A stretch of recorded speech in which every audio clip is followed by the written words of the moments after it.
Sheikh chilli के ख़याली पुलाव। हीरा बासित प्यारे बच्चों, शेख चिल्ली का नाम आपने यकीनन सुना होगा और उसकी कहानियाँ पढ़कर लुत्फ़ अंदोज़ भी हुए होंगे। आज हम उसकी हमाकत से भरपूर कहानी सुनाते हैं। किसी गांव में एक बुढ़िया रहती थी जिसका एक ही बेटा था जिसका नाम चिल्ली था।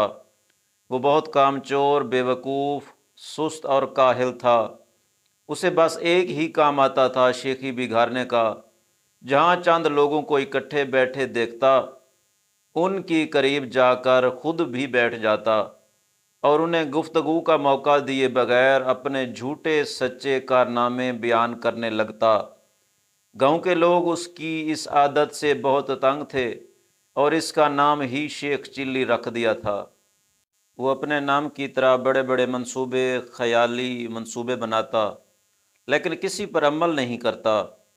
एक दिन उसके ख़याली पुलाव पकाने की आदत से चिढ़कर एक शख्स ने उससे कहा, शेख साहब, आप इतने बड़े मंसूबे क्यों बनाते हैं? आपने एक हफ्ते बाद इस दुनिया से कूच कर जाना है।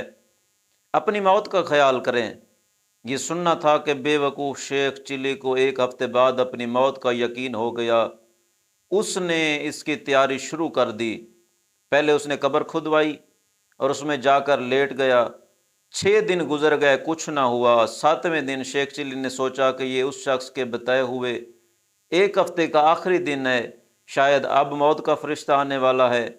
वो ये सोच ही रहा था कि उसके कान में आवाज़ पड़ी, अगर कोई अल्लाह का नेक बंदा अंडे की टोकरी मेरे घर पहुंचा दे तो मैं उसे उजरत में एक अशरफी दूंगा।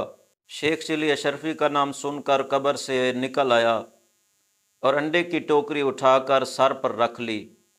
ये देख कर टोकरी के मालिक ने कहा, शेख साहब, ज़रा संभाल कर ले जाना, अंडे टूटने ना पाए, वरना एक दमड़ी भी नहीं दूंगा, उल्टा हरजाना ले लूँगा। शेख चिल्ली बड़े गरूर से बोला, मियाँ साहब, मैं शेख चिल्ली हूँ, कोई झूठा मूठा शख्स नहीं, पूरा गांव मुझे जानता है। ये कहकर वो अंडे की टोकरी लेकर चल पड़ा। ख़याली पुलाव पकाने की आदत तो थी ही, सर पर अंडों की टोकरी रखकर रास्ता चलते हुए उसकी जहनी रूह बह गई और लगा ख़याली पुलाव पकाने।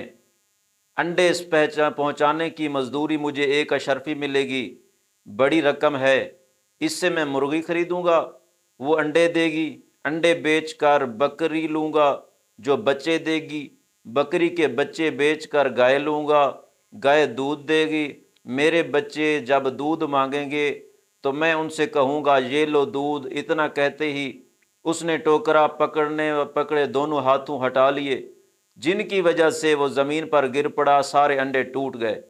अंडे के मालिक ने जब ये मंजर देखा तो आह बुका करते हुए बोला, हाय मेरे अंडे। दूसरी तरफ शेख चिल्ली रोते हुए दुहाई दे रहा था, हाय मेरे बच्चे। की आवाज़ारी सुनकर लोग जमा हो गए और शेख चिल्ली की बात सुनकर उसे बावर कराया कि तुम्हारी तो शादी भी नहीं हुई, बच्चे कहाँ से आ गए जो तुम रो रहे हो? हाँ, अंडों के मालिक का जो तुमने नुकसान किया है उसका हर्जाना तुम्हें देना पड़ेगा। बात शेख चिल्ली की माँ तक पहुँची। उसने वहाँ आकर हर्जाने की रकम अदा करके शेख चिल्ली की गुल्लू खलासी कराई।